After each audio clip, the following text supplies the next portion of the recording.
There is this belief that used to calm me down, and it probably calms you down too. A belief that if I'm on the right side, maybe I'm righteous. And I've never said it out loud, and you probably never said it out loud, but you can feel it in the way that your mind moves when you see a news headline, when you see a video clip, a reel online, or even the comment thread. And most of the time, it's not dramatic. It's very real. And it sits on your chest. It shows up when the world gets loud. And it trains you into this pattern, a pattern of reactivity, a pattern of outrage, sometimes outright contempt. But most generally, it shows up as tribal certainty. And we want to put labels on these things. We want to put a label of courage or standing for truth or being a good American. Sometimes even being Christ-like. So here's a question I couldn't say out loud for a very long time. What if I'm doing the right thing, but I'm doing it in the wrong spirit? What if I'm chasing control instead of actually chasing holiness? You know, right now, this is January 30th, 2026. So you got to put yourself into position here. Right now in Minneapolis, Minnesota, it is absolutely burning with tension. We have ICE agents on the ground. We have active protests happening. There are acts of violence by both sides. We have videos that come out.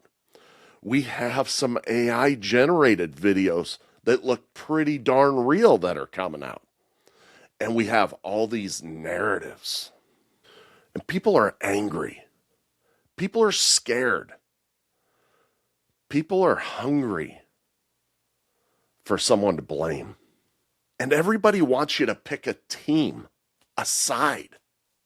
Now, here's my promise to you guys. By the end of this episode, you're going to know what's happening, why it matters for you as a Christian man, and how to actually respond with discernment instead of reaction.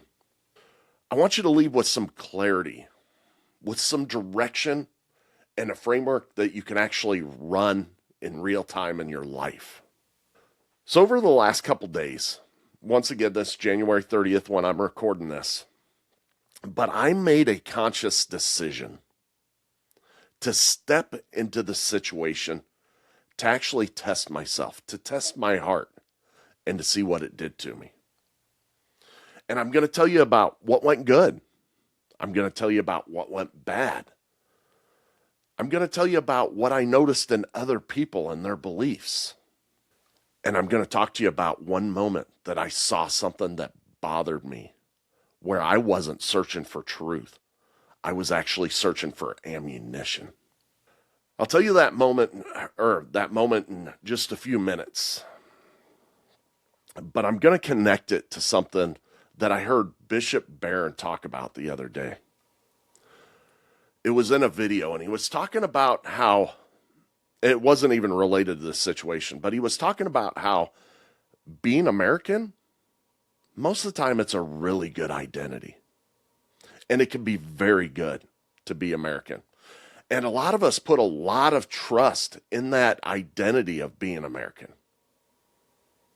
But he also went on to say that that's not your deepest identity. Your deepest identity is in God and in Christ. Let's walk. This is the Sacred Gentleman Podcast. The Sacred Gentleman is a movement that calls men out of comfort and back into God's design, that forms leaders of presence, purpose, and generational legacy. I'm Steve Baumgartner, your host. Let's begin. If you've been wrestling with this Minneapolis situation, if your chest gets tight when you see it, I want you to stay with me. We're going to drag all of that out into the light. And if you only remember one thing from this part of the episode, I want you to remember this. This moment, right here, right now, how you feel about that, how you want to respond to it, this moment is actually showing us as men what we worship. So here's the context, as clean as I can make it. Minneapolis, we've seen it on the news. This city has seen intense protests, intense confrontations, and it's all connected to federal immigration enforcement activity. ICE. Reporting describes observers and demonstrators facing strong crowd control tactics, detentions, chemical irritants. And it escalated nationally after 2 citizens were monitoring ICE activity, they say, right? We don't know the truth, guys. What we know is what we've seen on TV, and that's usually skewed. But these 2 people were protesting ICE. That's a fact. These 2 people were also fatally shot by ICE agents or Border Patrol, however you want to take that. Those 2 things are fact. They were both protesting. They were both shot. Now, right there, you're probably feeling something bubble up inside of you about what I just said. Yes, there's more to the story. But I want to talk about facts for a second. And those 2 shooting deaths, justified or unjustified, right? I don't care right now. What I care about is that it triggered broader protests and calls for walkouts and strikes. City and state leaders have also moved into legal conflict over the operation. So this is a point where it's very political. It's very American political. But it's not just about policies. It's about people. And this is real because it touches on fears of everybody in America. Real fears and real values of people. It touches human dignity. It touches public safety. It touches justice and authority and law, national identity, neighborly love. But here's where it turns. This pressure, it doesn't come at you like one simple phrase that you can dismiss. It comes at you continuously in daily life. It comes at you in the places where you should be steady, where you see the distortion in real life. You see it in the comment sections. Not just the angry ones, even the ones that look civil. A person posts a reel. Another person says, if you disagree with this, you're evil. Someone asks a real question and they get treated like they're defending violence. You see it when the conversation stops being about what happened and it turns into a loyalty test for a side. That moment becomes a test of whether you belong. And we want to be seen as one of the good ones. You want to be seen as a good person? I want to be seen as a good person. And you see it in group chats. You see it in the family chat, the men's group chat. You know, maybe even the guys from high school are talking about it. One person drops a hot take. Then another person drops an even hotter one. Nobody is listening. Nobody's slowing down. And if you say something like, I think this is more complicated than what you're giving it credence, you get punished. You get punished by both sides. You get hit with sarcasm. You get hit with moral judgment. You get hit with the message that you are either with us or against us. And you see it at work too. It's in the break room. It's in the hallway. It's in the meeting before the actual meeting. Someone jokes about one side like they're animals. Someone else says the other side deserves whatever happens to them. And you can feel your own test starting. Do you laugh to keep the peace in the room? Do you confront and take that risk? Do you go silent and carry it home with you? You even see it in the church in quiet ways. A lot of times it's not in the homily because pastors and priests and ministers, they want to stay away from it, but they mention it. It's also talked about in the parking lot, in the way that people talk about those people, in the way that they assume motives. You can actually watch men go from a prayerful Sunday service to being absolutely cruel on Monday. And he doesn't notice the change in himself because the topic somehow gave him permission to act that way. And you see it in your own house. You start scrolling and you think it stays on your phone. It doesn't. You bring it to the table. You bring it into the tone that you're using. You bring it to your wife. Your wife asks a normal question, and you answer like she's your enemy. Because your nervous system is still in a fight. Your kids want your attention, and you give them half of you because the other half of you is still arguing with strangers in your head. And then you tell yourself that you're engaged. But what you really are doing is letting the world shape your spirit for you. And it trains men into really two categories, two options, if you will. Either passivity, I'm going to ignore all this stuff and just hope it goes away, or into harshness. I am going to absolutely crush my opponent. Passivity, it looks calm, but it's rooted in fear. I don't want conflict, so I'm going to disappear. Whereas harshness may look strong, but it's deeply rooted in insecurity. I feel attacked, so I'm going to hurt back. And men bounce between those two, and they think it's wisdom. What I just said is not meant to break you men down. But if we're using it in that way, it's breaking you down. It makes you very opinionated, and it also makes you very unstable. In my opinion, most of this confusion, it comes down to one word, and that's our identity. Because I see that there's three identities that are really just colliding in the atmosphere. Those three identities are citizenship, partisan, and disciple. So let me define those three things real quick. First, citizen. You know, a citizen, you seek the common good where God has planted you, right? We happen to be in the United States, or for my international listeners, wherever you're at. But here in the United States, we also have this partisan identity.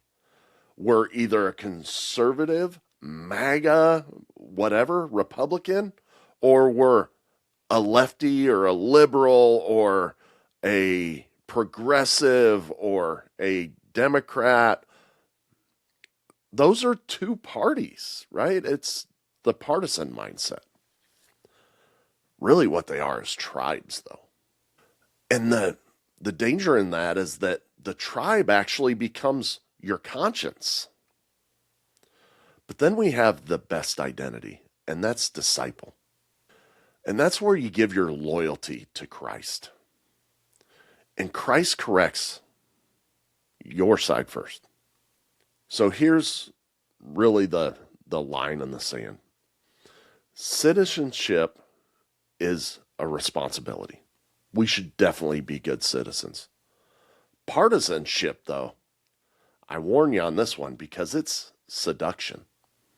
Discipleship, though, is a surrender. Now, I want you to hear this very clearly. You can be a very serious citizen and still be a disciple.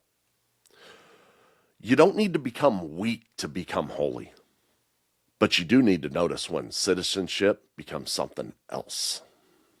Because there is this moment when it stops being responsibility and it starts becoming your identity. And once it becomes your identity, it becomes your God.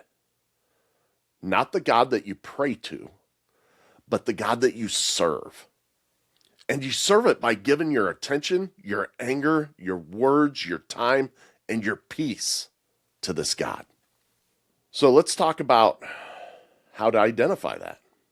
How do you identify when your identity gets hijacked? And I'll boil it down to 3 different symptoms in real life. It's when you get filled with rage that feels holy. This is when anger starts to feel like proof that you're awake. You tell yourself, I really care about this situation. And don't get me wrong, caring is good. Once again, being a good citizen is good. But when that anger becomes a habit, you start needing it. You wake up and you grab your phone before you get on your knees and pray. You check the comments before you check your heart. And the anger starts to feel like strength. But here's how I can tell you it's not a strength. Because it makes you impatient within your home. I'm living that firsthand right now. I'll tell you why here in a minute. It makes you short with your wife. It makes you sharp-tempered with your kids. A strong man can be angry and still be steady. This hijacked man that I'm talking about is angry and allowing it to spill over into the aspects that matter most in his life. And if you're honest, I know you felt that spill. Now, I'm going to guess that one party follows me more than the other party because of the things that I talk about, but I don't care about that. I'm talking to both parties right now. No matter how you identify civilly, you felt that spill. You felt that anger and frustration and contempt, all those things that I talked about spilling over into your daily life. And that contempt that I talk about, it feels justified. This is another thing, right? When you feel your contempt feel justified, it's deadly. It feels clean inside your own head, though. Contempt is not disagreement. Contempt is when you feel, or when you treat someone lesser. It shows up in the words that you use. And this is going to be a broad stroke, guys, so stay with me. But you use statement like these people and you clump them all into some group. Or you say something like they are trash. They deserve it. They're animals. Let them die. Even if you never type those exact words, contempt can show up in how you speak. You stop asking why someone thinks what they think, and you automatically assume that they're evil because they said something or they align with something. You stop seeing a person with a history, with a family. You see a symbol of something you don't like. And once you see that symbol, you actually start to enjoy that cruelty because you tell yourself that you're fighting evil, but you forget that you're hurting a person. And this is how a man's soul really gets dirty. It's when he thinks he's being brave. Another way that you can check is when Christ actually starts looking like your politics. This is a slow one because I will admit that Christ is aligned more with one side than the other. But it's still a slippery slope. And it's slow, right? It's when you start quoting Jesus in a way that keeps you safe from correction. You don't come to Christ to be made holy. You come to Christ to get a stamp. You start reading scripture like it's a tool to win arguments, not a mirror to expose yourself. You start talking about truth, but you avoid repentance. You start talking about justice, but you avoid mercy. You start talking about love, but you avoid discipline. And before long, the Jesus you talk about, he seems to always agree with your side. He always sounds like your political party. It's not Jesus, guys. It may have started out being him, but it's no longer him if he's always agreeing with you. That is a fact. Anyways, this is a mirror. And this talk that I heard from Bishop Barron, that's where this lands, right? That's where this warning really hits. Once again, being American can be an absolutely great identity. But if it outranks your identity in Christ, you will begin to justify things that Christ would never bless. You're going to begin to treat people like objects. And you'll tell yourself that it's normal. Because it's a war out there. That's how identity gets hijacked. Over the last couple days, I've actually been testing myself. And when I'm talking to you guys, I'm also talking to myself. So what I did was I had stepped into this political arena. I stepped into the content online. I stepped into these conversations. And I watched. Well, I can't say that I watched, but I observed after the fact what was happening with me. What was happening inside of my body, inside of my mind, with my faith, with my family. And it surprised me. Looking back on it, my first instinct wasn't prayer when I walked into these conversations. It was prosecution. I wanted a villain. This really hit me one morning when I woke up. And you guys have probably heard me talk about it, but I have a morning routine that I do. There's 3 things that are very important to me. Number 1, start my day in contemplative prayer. Number 2 is working out. And number 3 is sitting with my wife as we go through the readings and, really plan out our day. But this morning was different because the first thing that I did was I got up and I looked at social media instead of in prayer. It interrupted that daily routine. I still worked out, but it was taking place in my rest periods. When I was sitting with my wife, I kept on reaching for that phone. That day I grabbed my phone first, and it took over my entire morning. I opened up Facebook, and I walked straight into the comment section that I had left the day before. And the post, it was one that I originally tried to give a non-biased take on the Alex Preddy situation. My original point was simple, that multiple things can be true at once. Not everything is a binary decision or choice. And I wrote that in the script. I wrote it in that spirit. But the comments, like they generally do, went sideways. And instead of just having one side attacking me, it was both sides. They tried to drag me down into their side. One side's saying that the agents are absolute murderers. The other side, some of them were saying that Preddy actually deserved to be killed for protesting. And I don't care about what either one of those sides says. What I really care about is when I saw some of my own comments. And I felt my heart drop. And I felt disgust of how I reacted. Not because I believed that I was wrong on the original post or on a policy point, but because I was losing my spirit.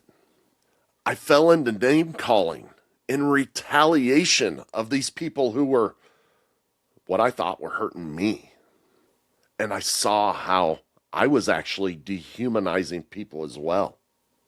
And I tried to downplay it in my own head, like these people deserved it. Like it wasn't as bad because they talked to me way worse. But I knew that wasn't me. Yeah, don't get me wrong. I wrote those words, but that's not the me who I am trying to be every day. And recently I saw a friend's post that hit me right in the chest. And this is a shout out to Josh. He wrote something to the effect of, I'm alarmed after reading some comment sections on various posts this week. People who claim to represent compassion and empathy brutally insulting people who don't see things the way they do. We believe people should show empathy unless they disagree with us. And people who claim to represent Jesus speaking to people in a way that does not reflect the character of Christ. He also went on to say something that I very much agree with. He said, I'm not saying he was always nice, but some people have used that as an excuse to be outright cruel and over things that Jesus never said anything about. He went on to say, it's time we civilize people, start talking to each other with civility. Whew. Josh, you hit me. You hit me. That line that really got to me was people who claim to represent Jesus speaking to people in a way that does not reflect the character of Christ. That was me. That's why it hit so hard. I do work every day that helps men align with him and align with the assignment that God is putting these men on. But that was me in these comment sections. I felt embarrassed that I had lost control. I felt like maybe I wasn't as strong as I thought I was. Guys, here's the truth. I was trying to protect myself, right? That's it. I was trying to protect myself. I had felt personally attacked. I felt like I needed to be right. And when that took over, I treated people harshly. I treated them like objects, like they were lesser beings. I didn't treat them like they were children of God. So today I've made a decision. You know, my social media became 100% political for a week, and I don't like that. So I'm taking a step back to refocus on the work that I do with men. Because to lead men, I must first lead myself, and that starts with a decision. So I started giving myself space in the moment to ask for guidance and to also remember that there's a person on the other side of that virtual screen. That person is also a child of God. And that's why we need a framework. That's why we need something to work within so we don't just react. And when we don't have one, that's all we do is react. Guys, I wasn't discerning well. I was highly reactive. I wasn't being courageous. I was being controlling. I wasn't being righteous either. Well, I was being self-righteous, but that's a big difference. All right, I'm going to rub some guys the wrong way here. But let's be honest for a second. Okay, let's step back into truth rather than into party lines. There is more than one side to every debate. I think that people believe that they're thinking the right way, believe in the right way, what have you. So let's break this down to nuts and bolts here. Human dignity, right? People are not objects. I can agree with that. right? Human dignity is important. Safety, law and order. You know, we have laws that exist for a reason. They keep people safe. It brings order. We have laws in the church. We don't call them laws, but they're laws, right? They're things that govern us. They exist for a reason. I can get behind that as well. How about accountability? Whether it's accountability with the protesters, with the agents, or with the politicians. Power should never be unchecked. 100% agree with that as well. Now let's get something straight. What I'm not saying is that I don't care. I'm not saying don't engage. What I am saying, though, is let's engage like a disciple, not like a tribal spokesman. You know, there's a lot of pictures of people licking boots out there, right? And they are absolutely disgusting. But let's not be that person on either side of the aisle. It makes no sense. Let's think for ourselves. But more importantly, let's act like Christ would want us to act. Let's get back in alignment with Him rather than a political party. Here's the danger of this situation. And I'm going to speak very, very plainly. The devil, he doesn't want you to stop caring, but he does want you to start hating. In all these political debates, what really gets ignored is our own personal spiritual cost. There's no political cost. It's not the social cost. It's the spiritual cost. The fastest way to lose your soul is to hate people and call it righteous. So for all the men listening today, here's a hard truth for you. You have to hold the line on two commands at once. You have to be able to tell the truth without lying. You have to love people without enabling evil. Guys, Jesus was not soft, but he is absolute good.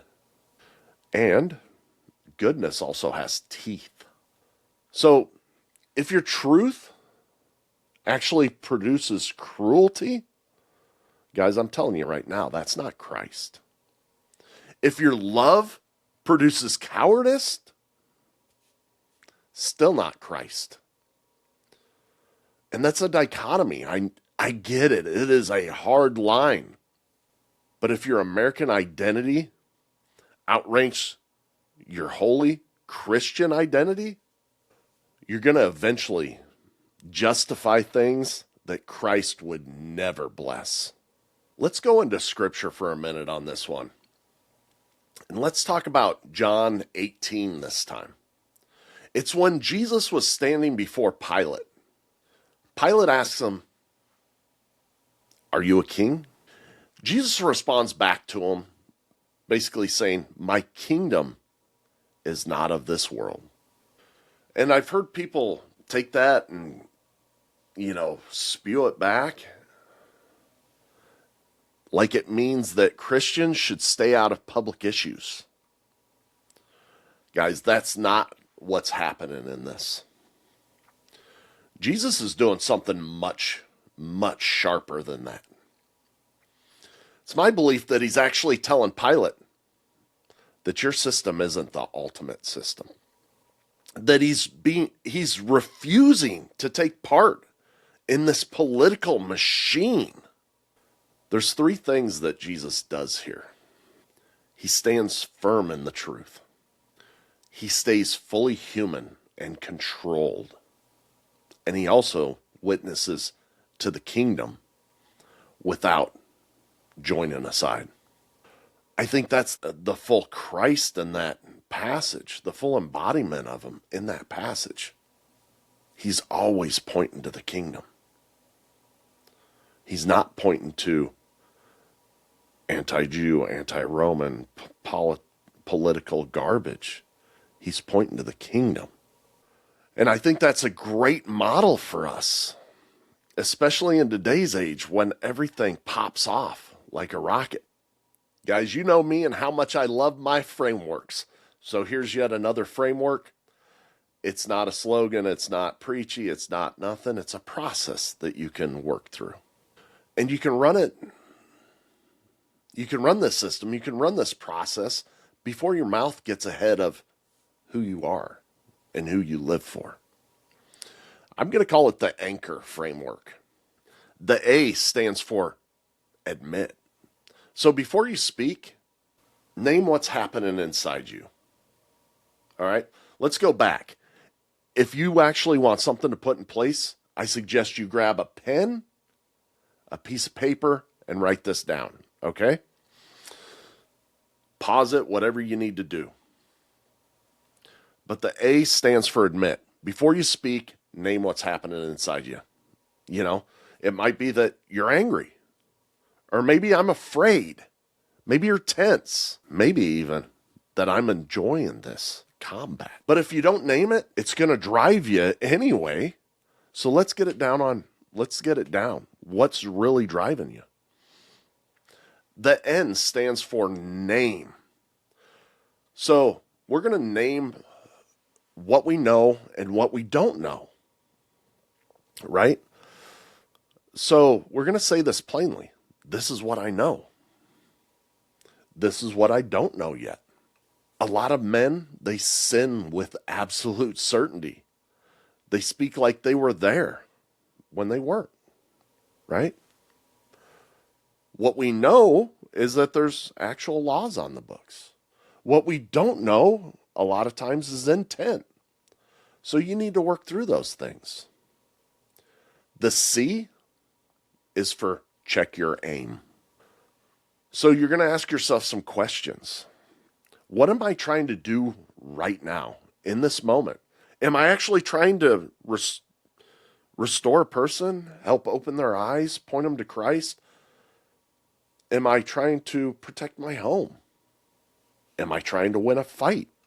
If your aim is to simply win, dude, you're sliding. You're going down that slippery road. H stands for hold the line. And I'm not saying, I just talked about being against the win portion, right? We're going to hold the line on dignity. All right? We got to stop dehumanizing, myself included. There's no doubt I was dehumanizing people. There's no more of this, they deserve to die garbage.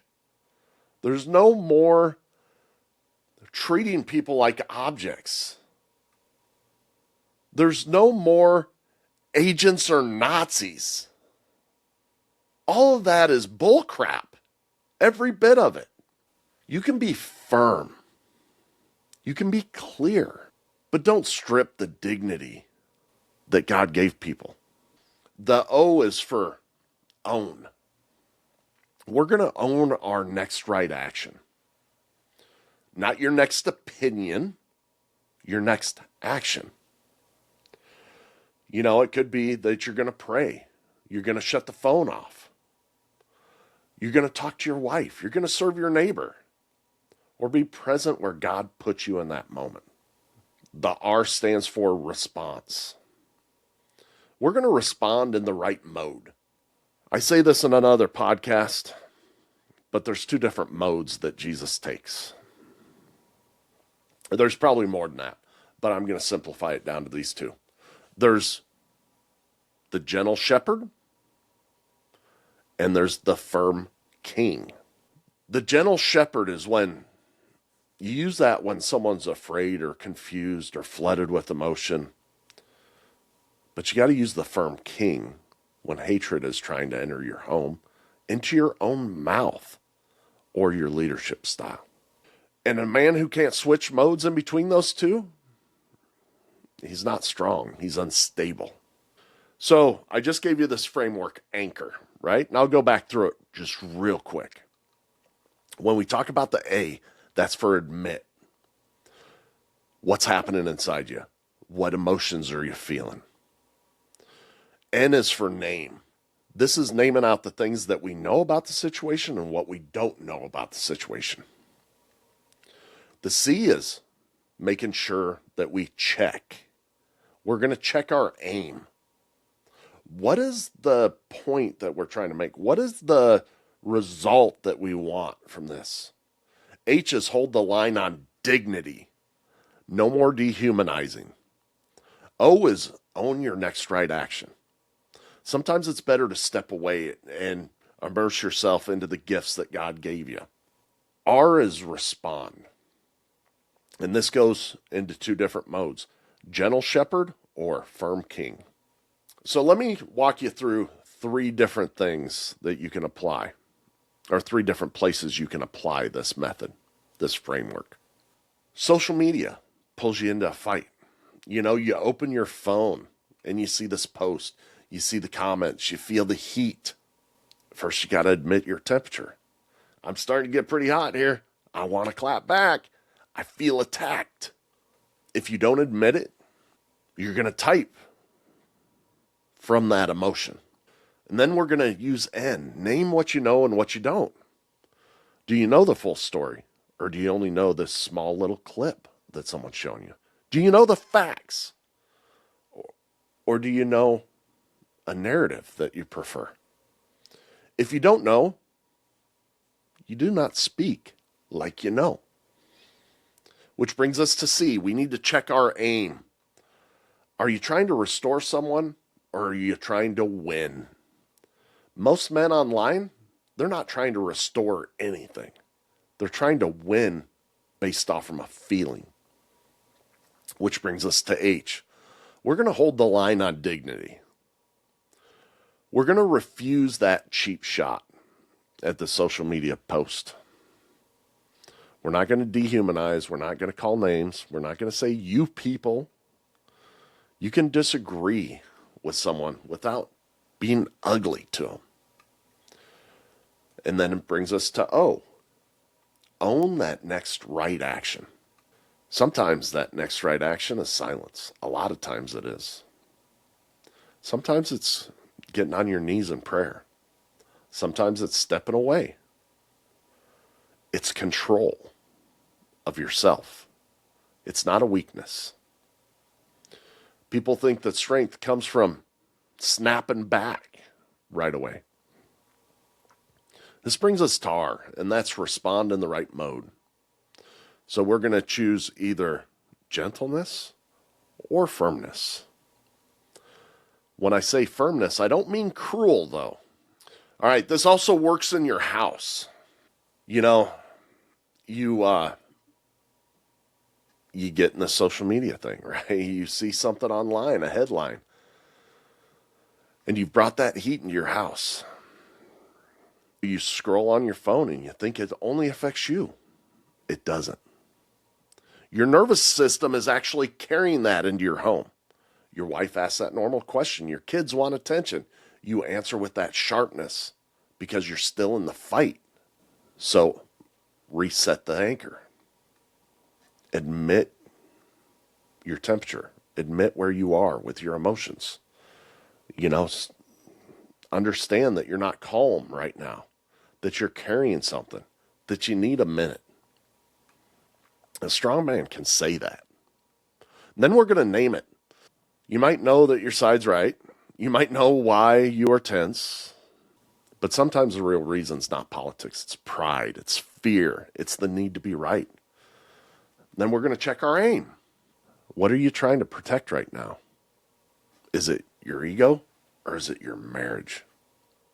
Guys, your marriage is your assignment. It better be on your marriage. Your kids are your assignment. It better be on your kids. Then we're going to hold the line with dignity.